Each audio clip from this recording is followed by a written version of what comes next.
Good morning, everyone. As you can see, I'm not there today. My kid decided to get sick, and while I was planning on being off yesterday for my own dentist appointment, today my kid is still sick. So instead of you doing some random YouTube video, I figured I would just go ahead and record a lesson for you. That way you kind of know what's going on, and hopefully you're successful with the 6.4 notes. So what you're going to need to get started on this lesson today is you're going to need your notebook. If you don't have that out, pause this video now. If you do have out your notebook, you can start a new page. You can name it 6.4 independent and dependent variables. All of this is going to go on the left side. I'll go ahead, I'll mark that for those of you that are used to that. So all of this is going to be on the left side. Bear with me today. I'm using a new program. Didn't want to pay money for the other one I was using. So I got one vocab word to get you started. Ordered pair. It's two numbers written inside brackets and separated by a comma. Hopefully you remember what an ordered pair is. But if you didn't, what you really need to know is that your first coordinate is your x, your second coordinate is your y. That's the big thing you need to walk away with, because when we go and we solve equations with two variables, they're going to give you an ordered pair for the x and the y. So you just have to know that your x is your first one, your y is your second one. Okay? If we were to put numbers in there, that's, 1, we could have 1 to the right, 3 up. That's what this first order pair represents. And then the second one would be 2 to the left and 1 up. But these also represent x and y. So when we get into this next little bit here, it'll make a little bit more sense for you today. All right. Ooh, look at this pen. We're going to go with this one. Looks fancy. So, example 1. I didn't give it to you yet, but here we go. So you're going to tell whether the ordered pair is a solution of the equation.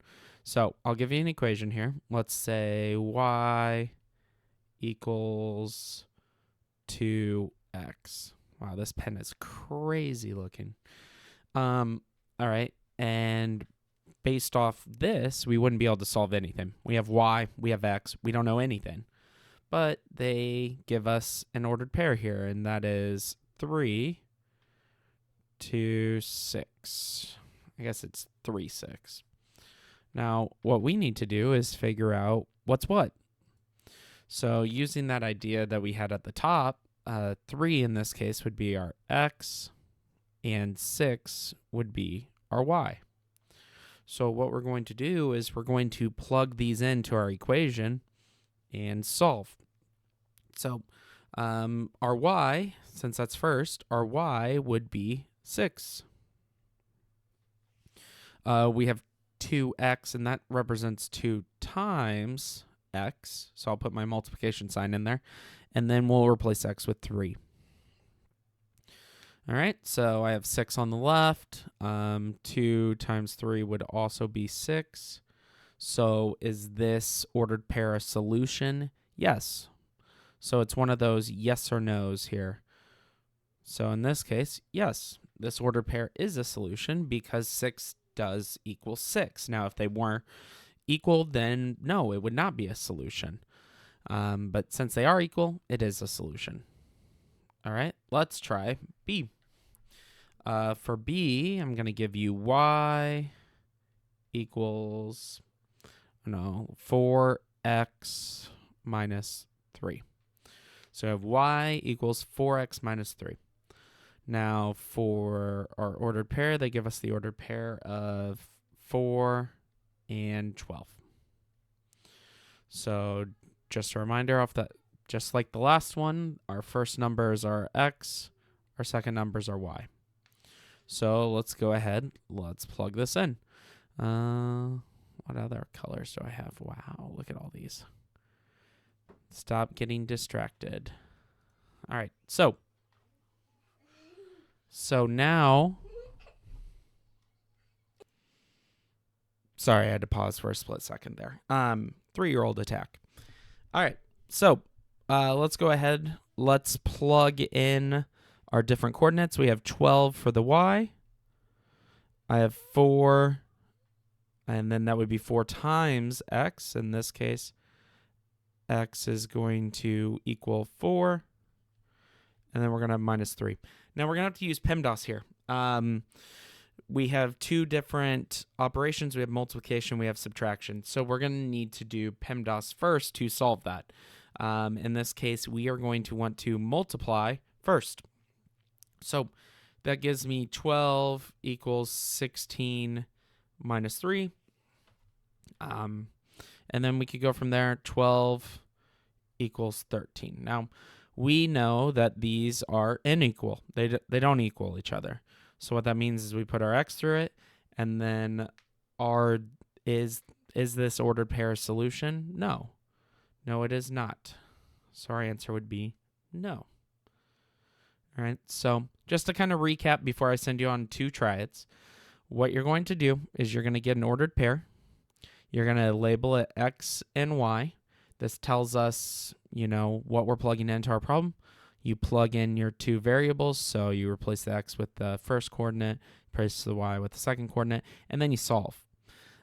If they equal each other, if both sides equal the same number, then your answer is yes.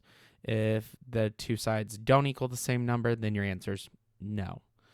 All right, so you're going to do 2 try-its. Now, with this being on Edpuzzle, you are going to go ahead, do these both on your own, and there will be a prompt asking you for the answer, whether or not it's a solution. So that prompt should pop up in just a second. All right, so hopefully you got both of those right. I'm going to quickly go through these. So on the first one, 2 is going to be our x, 21 is going to be our y. 21 equals 7 times 2. Well, 21 most definitely does not equal 14. So in this case, our answer would be no. All right, on the next one, I'm going to go ahead and replace y with 16. And then I'll have 5 times 3 plus 1. You need to make sure that you multiply first. So this is 15 plus 1. And 15 plus 1 equals 16. And 16 equals 16. So this one is a yes. Great. Hopefully you got both of those right. Yeah. So let's move on to our next little bit. We're going to have something called independent and dependent variables. This is going to go back on the left side of your page. You will want these 2 definitions. So we're going to have independent and dependent variables. So an independent variable is a variable whose quantity can change freely. Now, in these types of problems, you're going to have both independent and dependent. So you're going to have to kind of use reading comprehension to figure out what's what. So one of the variables is going to be able to change freely on its own. The other one is going to depend on that independent variable. Think of independent as like an adult, like maybe one of your parents or your guardians. Think of a dependent as you. You rely on your adult for a lot of things. Some of you like to think you're very independent, but adults usually are the ones that go grocery shopping for you or, provide you with your necessities to survive. You are dependent on those adults. Independent and dependent variables are very similar to that, right? So there's going to be a very obvious dependent variable in the problem. And in our problems, you're going to have to identify both the independent and the dependent variable. So I'll give you an example here just to kind of get you going. So example 2 says, first things first, do not write down this whole problem. That's not necessary. You can write it down when we go to solve, but right now, not worried about that. So it says the equation y equals 64 minus 8x represents the amount of y in fluid ounces of chemical remaining in a flask after you pour X cups. Now, notice they gave us here a Y and an X, just like before. Okay. It says we need to identify the independent and dependent variables. And also, we will need to answer a question at the end. Now, we don't need to worry about that just yet. We should probably identify the independent and the dependent variables first. So what I want you to think about is, in this problem, what relies on something else? Well, if we have a flask here, and I can draw you a little picture just so you get an idea of what we're working with here. Okay, so it's like a science beaker of sorts. Well, not a beaker, but a flask. Okay, and it has some amount of liquid in it, right? You can imagine a water bottle as well, but there's some amount of liquid in here, right? Woo, look at that. Professional artist here. Got some water in a flask. You're welcome. Okay, so we have some amount of liquid in this flask. Now, you're going to pour an amount, right? Well, wouldn't it be said the amount that is remaining in the flask probably depends on how much you pour out? Yeah. I mean, you could pour out just a little bit and there would still be a decent amount of liquid in there. You could dump out the entire flask, and then would there be any liquid in there? No. Okay, so the amount of liquid remaining in the flask depends on how much you pour out. Now, this concept is kind of difficult, and it will be kind of difficult for some of you, but you need to look in the problem and you need to say, okay, which one is like something that could change? So, for example, the amount you pour is something you could change, okay? If you're thinking of a money problem, let's say like you mow lawns and you get X amount of dollars, right? Well, the amount of money you make depends on how many lawns you mow. Okay, if you decide to mow 2 lawns, then you're going to get paid for 2 lawns. If you decide to mow, 15 lawns, then you're going to make a lot more money. Okay, there will always be something that's kind of independent of the rest. So in this case, our independent variable, we'll go ahead and write this down, independent. And you know what? We could probably just abbreviate. I'm just going to call it IV. Our independent variable is our X. Okay, it's the amount we pour. So I'm going to put X, and it's, what did they say? Amount you pour.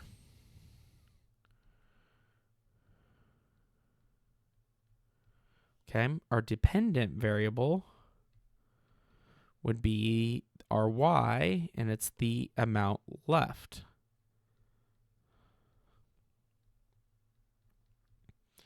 In flask.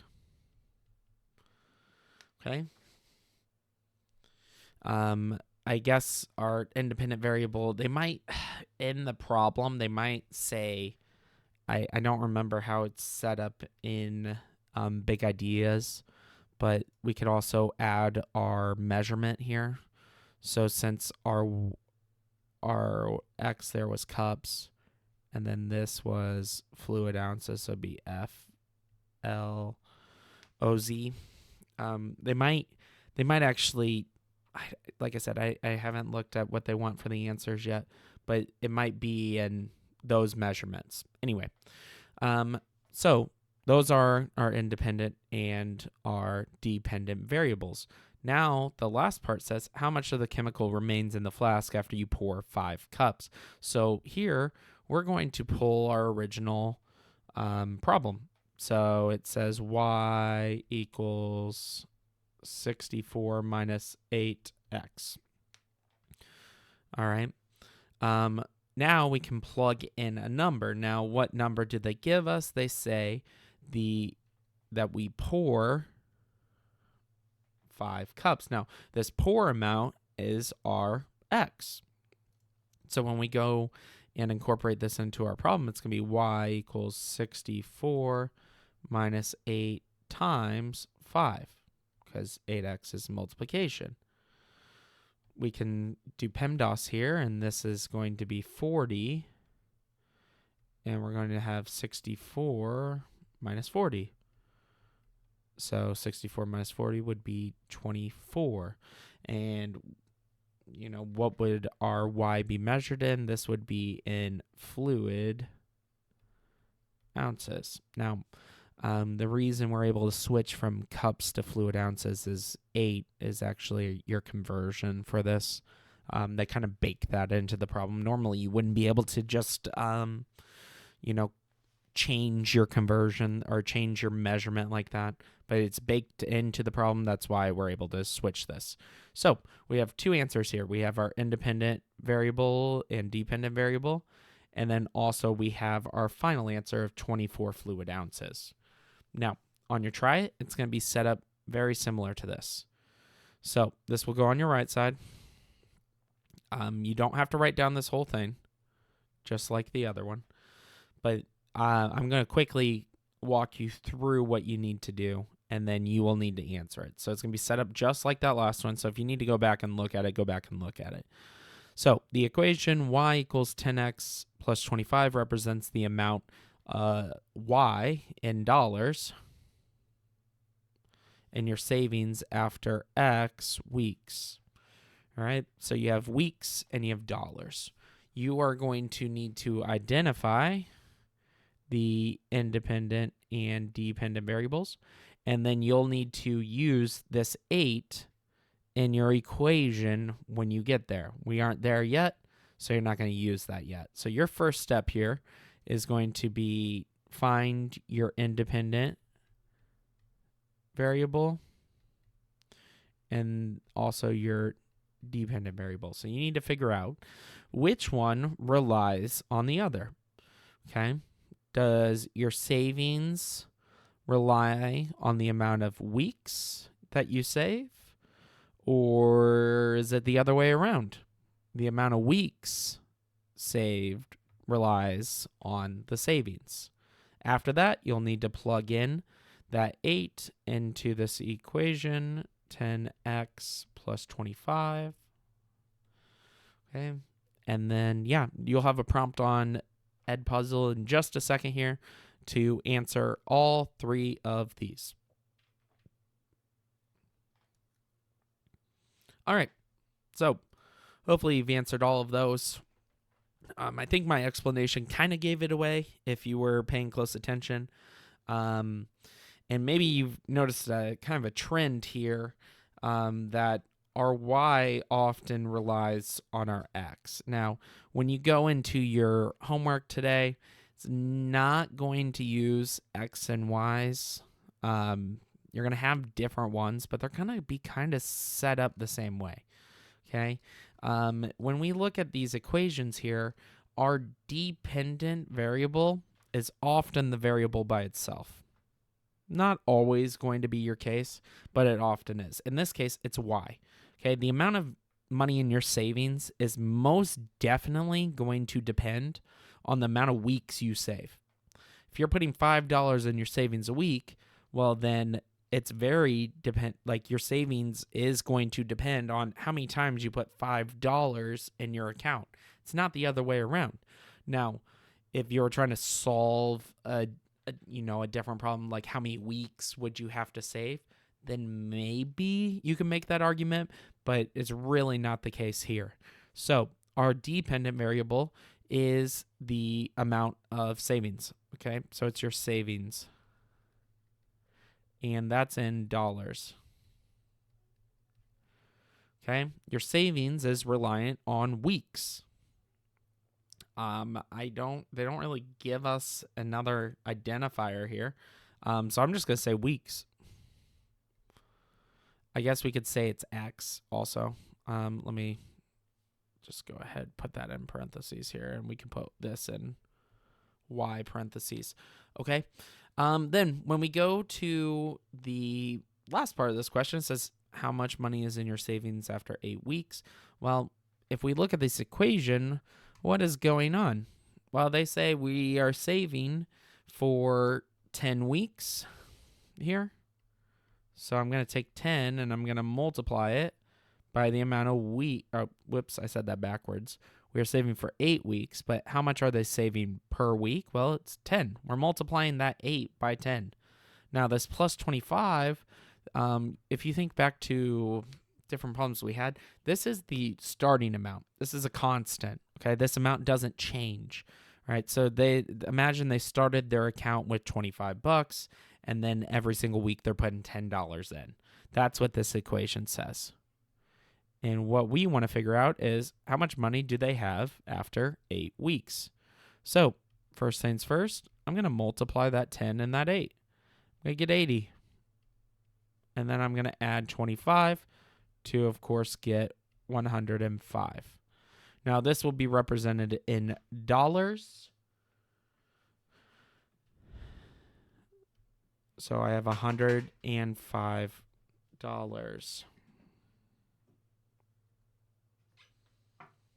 All right. And yeah, so that's pretty much all I have for you today. You're going to have a bonus extra credit point at the end of this. I'm going to try not to make it choose all that apply. So, yeah. With that being said, if you have any questions, ask Miss Jackson. She should be there and she should be able to help you. And you are welcome to go back through this video and do whatever you need to do to be successful today. Okay, you can also watch those extra help videos and big ideas to help you if you get stuck on anything.